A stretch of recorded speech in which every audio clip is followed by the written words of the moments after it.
मी सर्वसामान्यांच्या ठेवी बुडवणाऱ्या पतसंस्थेविरोधात बीडमधील ठेवीदार आक्रमक झालेत।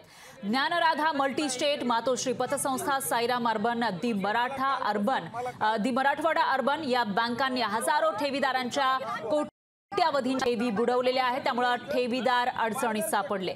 तर बीडमध्ये या ठेवीदारांसाठी राणे यांची स्वाभिमान संघटना आणि गटाचे नेते राज बांगर यांनी पुढाकार घेतलेला आहे। पोलीस अधीक्षक नंदकुमार ठाकूर यांची भेट त्यांनी घेतलेली आहे। तर सर्वाधिक प्रसिद्ध असणाऱ्या ज्ञानराधा बँकेमध्ये कोट्यावधी अडकून पडले। त्यामुळे सुरेश कुटे आणि अर्चना कुटे यांचं पासपोर्ट जप्त करण्याची मागणी करण्यात आली आहे। आज आम्ही स्वाभिमान संघटनेच्या वतीनं बीड जिल्ह्यामधील जे ठेवीदार आहेत या ठेवी त्यांच्या परत मिळाव्यात आणि संबंधित ज्या बीडमधील बँका आहेत या बँकेचे जे अध्यक्ष आहेत, मॅनेजर आहेत, संचालक मंडळ आहे यांचे पासपोर्ट रद्द करावेत या मागणीसाठी आम्ही पोलीस अधीक्षकांची आज भेट घेतलेली आहे आणि पोलीस अधीक्षकांनी योग्य ती कारवाई करण्याचं आश्वासन आणि त्यांचे पासपोर्ट रद्द करण्याचं आश्वासन आम्हाला या ठिकाणी दिलेलं आहे। येत्या काही दिवसांमध्ये यांच्या ठेवी जर परत नाही मिळाल्या तर आमदार नितेश राणे यांच्या माध्यमातून आम्ही जिल्ह्यामध्ये मोठं जन आंदोलन उभा करणार आहोत। बँकेच्या संचालक मंडळाशी संपर्क करण्याचा प्रयत्न करतोय, परंतु बँकेचं संचालक मंडळ कुठल्याही पद्धतीचं उत्तर देत नाही। आता माझ्याकडे एक व्हिडिओ आहे ज्यामध्ये एका ठेवीदाराच्या मुलीचं आज लग्न आहे आणि त्या दोन्ही नवरा बायकोनी आमचे पैसे आम्हाला नाही मिळाले तर आम्ही कुट्यांच्या दारामध्ये आत्महत्या करू असा त्यांनी इशारा त्या ठिकाणी दिलेला आहे। त्यांचं आत्महत्येची नोटसुद्धा त्यांनी तयार केलेली आहे। त्यामुळं हे जे काही बँकेचे जे मालक आहेत, जे संचालक असतील, साईरामचे संचालक असतील, यांनी लोकांच्या पैशाचा जो विनियोग केलेला आहे, जो पैसा स्वतःच्या फायद्यासाठी वापरला आहे, करोडो रुपयाच्या गाड्या, अब्जो रुपयाचे ऑफिसेस, स्वतःच्या लाईफस्टाईलवरती पैसा खर्च केला आहे। बँक करप्ट झालेले आहेत। 5 रूमच्या घरावरती 213 कोटी रुपयाचं कुठ्यांच्या एका घरावरती कर्ज आहे। अशा प्रकारचे लिखित सातबारासुद्धा आमच्याकडे आहेत। त्यांनी सर्वसामान्य लोकांचा पैसा हा स्वतःच्या ऐश करण्यासाठी, स्वतःचं स्टेटस उंच करण्यासाठी वापरला आहे आणि आता त्यांना लोकांचे पैसे देण्यासाठी त्यांची मानसिकता नाही आहे। आणि याविषयी अधिक माहितीसाठी आपले प्रतिनिधी विकास माने हे थेट आपल्यासोबत बीडमधून जोडले गेले आहेत।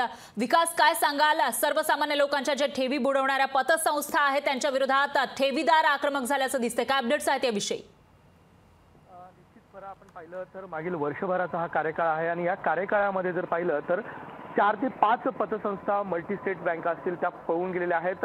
हजारो ठेवीदार आहेत, त्यांच्या कोट्यावधींच्या ज्या काही ठेवी आहेत त्या या पतसंस्थेमध्ये, या बँकांमध्ये अडकून पडलेल्या आहेत।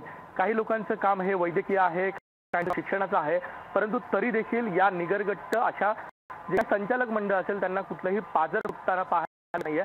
आणि यात प्रामुख्याने जर उल्लेख करायचा झाला तर ज्ञानराधा मल्टी स्टेट ही सगळ्यात मोठी बँक म्हणून ओळखली जात होती। या बँकेच्या 50 शाखा ज्या आहेत त्या संपूर्ण राज्यभरामध्ये आहे। मराठवाड्यात सगळ्यात मोठं या ज्ञानराधाचं आहे, परंतु सुरेश कुटे जे आहेत त्यांचं नाव देखील मोठं आहे, कारण की गेल्या अनेक दिवसांपासून 4 महिने झाले, 4 महिन्यांपासून ठेवीदार आहेत ते त्यांच्या बँकेचे उंबरटे झिजवत आहेत, तरी देखील जे काही ठेवीदार असतील त्यांना त्यांचे पैसे मिळत नाहीये आणि त्यामुळे सर्वसामान्यांना त्यांच्या ठेवी मिळाव्यात या मागणीसाठी आता जो सामाजिक कार्यकर्ते असतील, काही राजकीय पुढारी असतील, त्यांनी हा लढा जो आहे तो हाती घेतल्याचं पाहायला मिळत आहे आणि या ठेवी ज्या आहेत त्या त्यांना मिळाव्यात। आणि याबरोबर जर पाहिलं तर पोलीस अधीक्षक नंदकुमार ठाकूर असतील त्यांची भेट घेतलेली आहे। या सर्व संचालक मंडळांची जी काही पासपोर्ट असतील ते जप्त केली जावीत, त्यांना बीडच्या बाहेर जे आहे ते पाठवलं नाही पाहिजे आणि हे सगळे जे काही ठेवीदार असतील त्यांना त्यांच्या हक्काचे त्यांचे पैसे जे आहेत ते मिळावे, कारण की अनेक ठेवीदार जे आहेत त्यांना त्यांचं वैद्यकीय काम जे आहे ते करायचं आहे, परंतु आणि त्यामुळे त्यांचे ऑपरेशन जे आहे ते देखील थकल्याचं पाहायला मिळत आहे। परंतु कुठल्याही मातोश्री पतसंस्था असेल, त्याबरोबरच सर्वाधिक ही ज्ञानराधा मल्टी स्टेट म्हणून जी ओळखली जाते या बँकेच्या माध्यमातून देखील कुठल्याही प्रकारे ठेवीदारांना समाधानकारक उत्तर मिळत नाहीये। ज्ञानराधा बँकेचे संचालक असतील सुरेश कुटे यांनी एक व्हिडिओच्या माध्यमातून काल रात्री जो आहे तो एक संदेश पोहोचवलेला आहे ठेवीदारांपर्यंत, काही दिवस आम्हाला द्या, थोडा विश्वास ठेवा, तुमच्या सगळ्यांचे पैसे जे आहेत ते मिळतील, मात्र हे पैसे कधी मिळणार, ठोस आश्वासनं जे आहेत ते दिले पाहिजेत आणि ठोस पावलं जी आहेत ती बँकेच्या माध्यमातून उचलली जावीत अशी मागणी जी आहे ती या ज्ञानराधा मल्टीस्टेट बँकेच्या ठेवीदारांकडनं जी आहे ती मागणी जी आहे ती केली जाते आहे। ज्या पद्धतीने मातोश्री पतसंस्था असेल त्यांच्या जे काही कारवाई झाली होती तशीच कारवाई जी आहे ती या बँकेच्या संचालक मंडळावरती देखील करावी अशी मागणी जी आहे ती सध्या बीडमधील जे काही ठेवीदार आहेत त्यांच्या माध्यमातून होताना पाहायला मिळते आहे। फरा, निश्चितच विकास, धन्यवाद तुम्ही दिलेल्या या सविस्तर माहितीसाठी।